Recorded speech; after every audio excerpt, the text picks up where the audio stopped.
capítulo 15. Los ángeles y los demonios durante el ministerio de Cristo. La posesión demoníaca en los días de Cristo. El periodo del ministerio personal de Cristo entre los hombres fue el tiempo de mayor actividad para las fuerzas del reino de las tinieblas. Durante siglos, Satanás y sus malos ángeles habían procurado dominar los cuerpos y las almas de los hombres, imponiéndoles el pecado y el sufrimiento, el deseado de todas las gentes. 222. Cuando Cristo comenzó su ministerio, el engaño del pecado había llegado a su culminación. Habían sido puestos en operación todos los medios de depravar las almas de los hombres. Los agentes satánicos estaban incorporados con los hombres. Los cuerpos de los seres humanos, hechos para ser morada de Dios, habían llegado a ser habitación de demonios. Los sentidos, los nervios, las pasiones, los órganos de los hombres, eran movidos por agentes sobrenaturales en la complacencia de la concupiscencia más vil.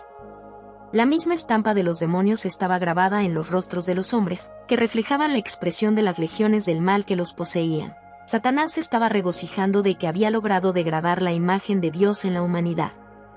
Entonces vino Jesús a restaurar en el hombre la imagen de su Hacedor. Vino para expulsar a los demonios que habían dominado la voluntad. Vino para levantarnos del polvo, para rehacer según el modelo divino el carácter que había sido mancillado, para hermosearlo con su propia gloria, el deseado de todas las gentes. 27, 28. En el Nuevo Testamento se establece claramente que los hombres podían ser poseídos por los demonios. Las personas así afligidas no sufrían simplemente de una enfermedad producida por causas naturales. Cristo sabía perfectamente con quién estaba tratando y reconocía la presencia directa de los malos espíritus. The Spirit of Prophecy 4, 332. Satanás y sus ángeles estaban muy ocupados durante el ministerio de Cristo, tratando de producir odio, incredulidad y desprecio. Spiritual Gifts 1, 36. Rechazo en Nazaret. Durante su niñez y juventud, Jesús había adorado entre sus hermanos en la sinagoga de Nazaret. Desde que iniciara su ministerio, había estado ausente, pero ellos no ignoraban lo que le había acontecido. Cuando volvió a aparecer entre ellos, su interés y expectativa se avivaron en sumo grado. Cuando un rabino estaba presente en la sinagoga, se esperaba que diese el sermón, y cualquier israelita podía hacer la lectura de los profetas. En ese sábado, se pidió a Jesús que tomase parte en el culto. Se levantó a leer. Y se le dio el libro del profeta Isaías. Lucas 4, 16, 17. Jesús estaba delante de la gente como exponente vivo de las profecías concernientes a él mismo. Explicando las palabras que había leído, habló del Mesías como del que había de aliviar a los oprimidos, libertar a los cautivos, sanar a los afligidos, devolver la vista a los ciegos y revelar al mundo la luz de la verdad. Mientras sus corazones estaban movidos por el Espíritu Santo, respondieron con fervientes amenes y alabaron al Señor, el deseado de todas las gentes. 203, 204. Tras las palabras de Cristo, el Espíritu obró tan poderosamente en los corazones de los que estaban presentes en la sinagoga, que respondieron en forma positiva a las palabras que procedían de sus labios. Se produjo un cambio en esa congregación. Cuando la divinidad de Cristo apareció a través de su humanidad, el discernimiento espiritual de los presentes fue reavivado. Un nuevo poder de comprensión y aprecio obró en ellos, y la convicción de que Jesús era el Hijo de Dios fue casi irresistible. Pero allí estaba Satanás para despertar dudas, orgullo e incredulidad. The Signs of the Times, 14 de septiembre de 1882. Cuando Jesús anunció, «Hoy se ha cumplido esta escritura delante de vosotros», se sintieron inducidos repentinamente a pensar en sí mismos y en los acertos de quien les dirigía la palabra. «¿Quién es este Jesús?», preguntaron. El que se había arrogado la gloria del Mesías era el hijo de un carpintero, y había trabajado en su oficio con su padre José. Aunque su vida había sido intachable, no querían creer que fuese el prometido. Al abrir la puerta a la duda, y por haberse enternecido momentáneamente, sus corazones se fueron endureciendo tanto más. Satanás estaba decidido a que los ojos ciegos no fuesen abiertos ese día, ni libertadas las almas arrojadas en la esclavitud. Con intensa energía, obró para aferrarlas en su incredulidad. Las palabras de Jesús a sus oyentes en la sinagoga llegaron a la raíz de su justicia propia, haciéndoles sentir la amarga verdad de que se habían apartado de Dios y habían perdido su derecho a ser su pueblo.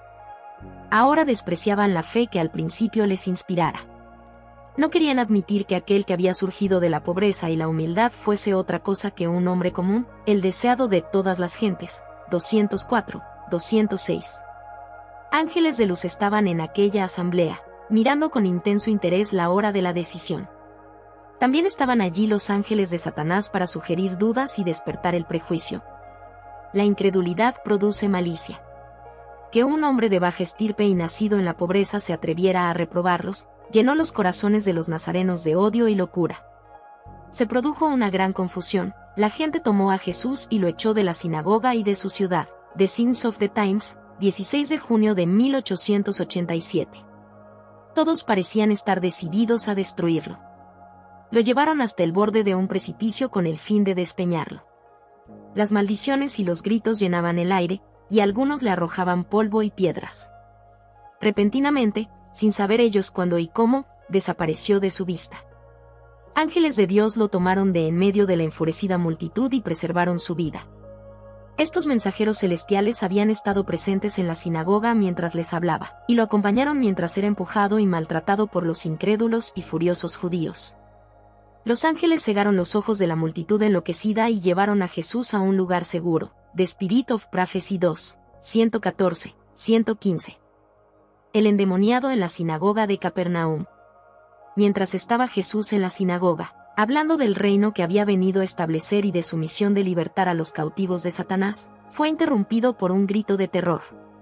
Un loco se lanzó hacia adelante de entre la gente, clamando: «Déjanos, ¿qué tienes con nosotros, Jesús Nazareno? ¿Has venido para destruirnos?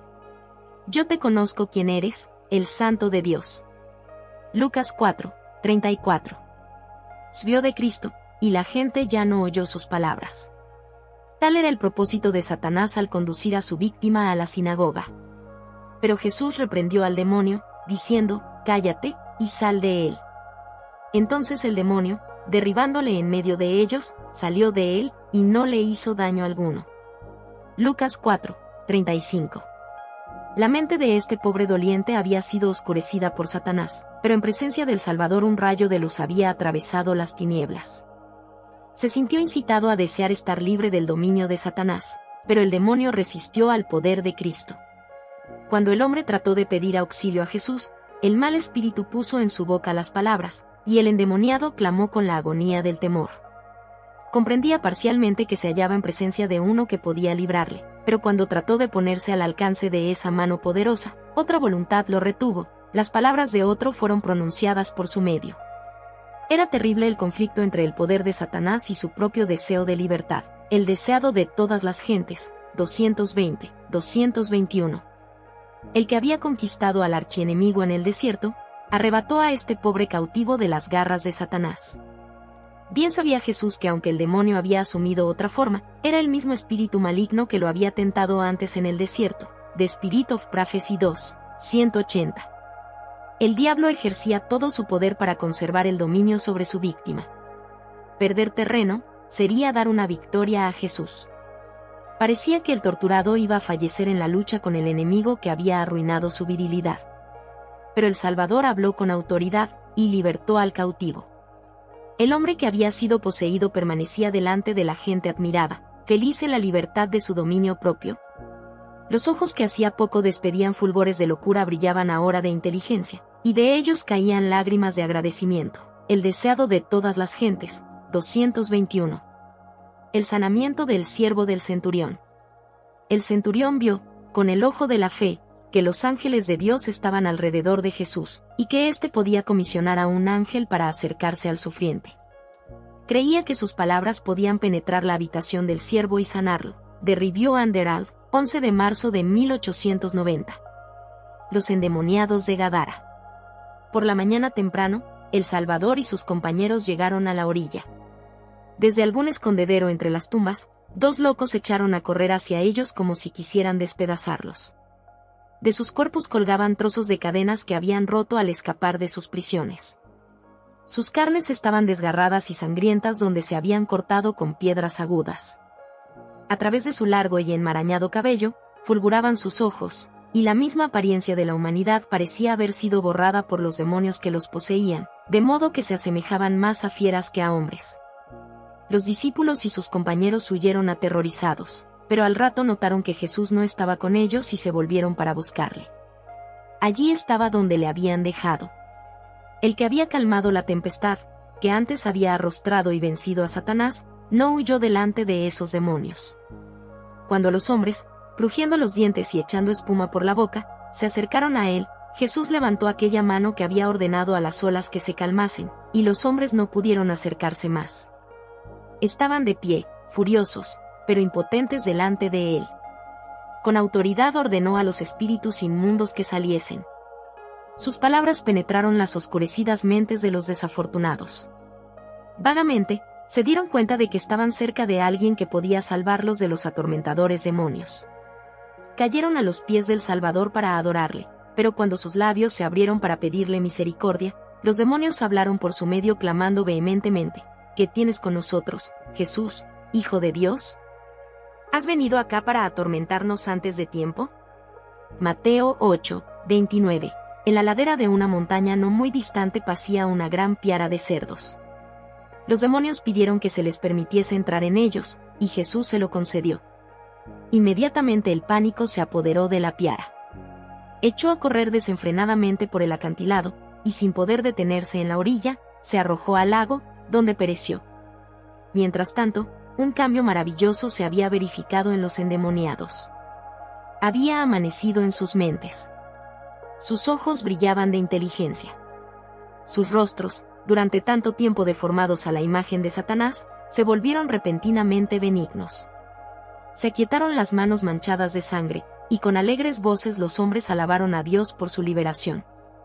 Ahora estos hombres estaban vestidos y en su sano juicio, sentados a los pies de Jesús, escuchando sus palabras y glorificando el nombre de aquel que los había sanado, el deseado de todas las gentes. 304.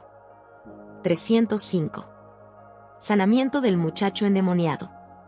Fue traído el muchacho y, al posarse los ojos del Salvador sobre él, el espíritu malo lo arrojó al suelo en convulsiones de agonía. Se revolcaba y echaba espuma por la boca, hendiendo el aire con clamores pavorosos. El príncipe de la vida y el príncipe de las potestades de las tinieblas habían vuelto a encontrarse en el campo de batalla. Invisibles, los ángeles de luz y las huestes de los malos ángeles se cernían cerca del lugar para contemplar el conflicto. Por un momento, Jesús permitió al mal espíritu que manifestase su poder, a fin de que los espectadores comprendiesen el libramiento que se iba a producir. Jesús se volvió hacia el enfermo y dijo: Espíritu mudo y sordo, yo te mando, sal de él, y no entres más en él. Marcos 9, 25. Se oyó un clamor y se produjo una lucha intensísima. El demonio, al salir, parecía estar por quitar la vida a su víctima. Luego el mancebo quedó, 193, acostado sin movimiento y aparentemente sin vida. La multitud murmuró: está muerto. Pero Jesús le tomó de la mano y, alzándole, le presentó en perfecta sanidad mental y corporal a su Padre. El Padre y el Hijo alabaron el nombre de su libertador, el deseado de todas las gentes. 395, 396. Jesús es acusado de estar poseído por el demonio. Yo soy el buen pastor, declaró Jesús, el buen pastor su vida da por las ovejas. Juan 10, 11. Estas palabras, dichas ante una gran congregación, produjeron una profunda impresión en los corazones de muchos de los presentes. Los escribas y fariseos se llenaron de celos al ver que muchos lo recibían favorablemente. Mientras él se presentaba como el buen pastor, los fariseos decían: demonio tiene, y está fuera de sí, ¿por qué le oís? Otros, en cambio, distinguiendo en él al verdadero pastor, decían: estas palabras no son de endemoniado, ¿puede acaso el demonio abrir los ojos de los ciegos? Celebrábase en Jerusalén la fiesta de la dedicación. Era invierno, y Jesús andaba en el templo por el pórtico de Salomón. Y le rodearon los judíos y le dijeron: ¿hasta cuándo nos turbarás el alma? Si tú eres el Cristo, dínoslo abiertamente. Jesús les respondió: os lo he dicho, y no creéis. Las obras que yo hago en nombre de mi Padre, ellas dan testimonio de mí.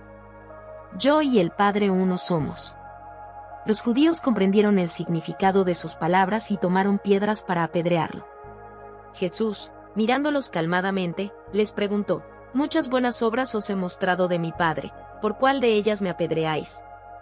Juan 10, 20, 32. Cristo, la majestad del cielo, se mantuvo calmo y seguro como Dios frente a sus adversarios. Sus rostros ceñudos y sus manos llenas de piedras no lo intimidaron.